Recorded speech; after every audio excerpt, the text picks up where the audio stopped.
আসসালামু আলাইকুম, সবাই কেমন আছেন? আলহামদুলিল্লাহ আমি ভালো আছি। সবাইকে 3 মিনিটস কুকিং এ স্বাগতম জানিয়ে শুরু করছি আমার রেসিপি। আজকে একেবারেই নতুন, একেবারে মসলা ছাড়া সিম্পল একটা রেসিপি দেখাবো, যেটা খাসির মাংসের রেসিপি। আপনারা দেখে থাকুন। অ্যারাবিক একটা ডিশ যারা মসলা ছাড়া মাংস বা খাসির মাংস কীভাবে রান্না করা যায় এবং সবচেয়ে বেশি মজার হয়। যারা মসলা খেতে পারেন না তাদের জন্য তো কথাই নেই। তো আমি এখানে 2 কেজি খাসির মাংস ভিনেগার, লবণ এবং লেবু দিয়ে ভিজিয়ে রেখেছিলাম আধা ঘন্টা। তারপর পানি ঝরিয়ে নিয়েছিলাম। এরপরে আমি আদা এবং 2 কেজির মধ্যে আমি এখানে আদা দিয়েছি 3 টেবিল চামচ পরিমাণ, আর দিয়েছি লবণ পরিমাণ মতো, আর পানি দিয়েছি এখানে আমি হাফ লিটারের একটু বেশি, যেহেতু আমি প্রেশার করব। তো আমি এটা প্রেশার কুকারে প্রেশার করে নিয়েছি, প্রায় 10টা সিটি নিয়েছি। আমার মাংসটা সেদ্ধ হতে একটু সময় লাগে এই জন্য। তো দেখেন আমার এটা সিটি দেওয়ার পরে এইরকম পাতলা একটা ঝোল হয়েছে। আপনারা বিশ্বাস করবেন না, শুধুমাত্র আদা দিয়ে এত মজার মাংস হতে পারে। আপনারা যদি একবার ট্রাই না করেন, আমার মনে হয় এই স্বাদ আপনারা নিতে পারবেন না। সোজা কথা এটাই, অ্যারাবিকরা কিন্তু এভাবেই সিম্পলভাবে রান্না করে থাকে, যার জন্য ওদের মাংসগুলো সাদা সাদা খেতে অসাধারণ লাগে। বিশ্বাস করুন, একবার হলেও আপনারা ট্রাই করে দেখবেন। অসাধারণ একটা রেসিপি।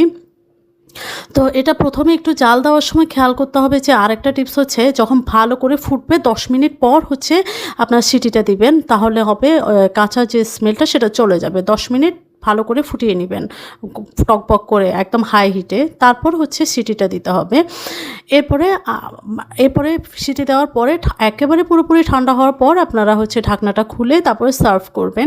সার্ভ করার সময়ও বাড়তি কোনো কিছুই দেওয়ার দরকার হয় না। আমি বিভিন্ন ইয়েতে দেখেছি এবং বাইরেও দেখেছি যে তারা এভাবেই খেয়ে থাকে মাংস। সৌদি আরব বা দুবাই বা বিভিন্ন সাউথ আফ্রিকা, দক্ষিণ সুদান বা এসব দেশগুলোতে আর কি, সুদানে একদমই সিম্পলভাবে ওরা রান্না করে, একদমই অথেন্টিক এবং কোনো মশলা ছাড়া, যার জন্য ওদের মাংসগুলো বিশ্বাস করেন অসাধারণ হয় খেতে।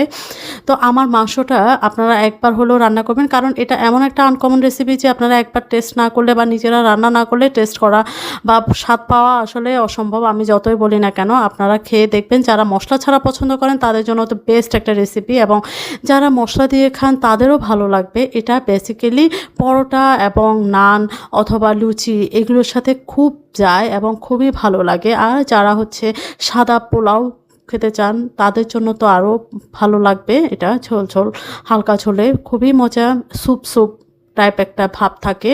তো এটা অসাধারণ হয়েছে, আপনারাও একবার ট্রাই করবেন। যারা খাসি মাংস খান না তাদেরও লোভ রাখবে এই রেসিপিটা খেয়ে। তো সবার কেমন লেগেছে কমেন্ট করে, লাইক করে জানাবেন। আল্লাহ হাফেজ।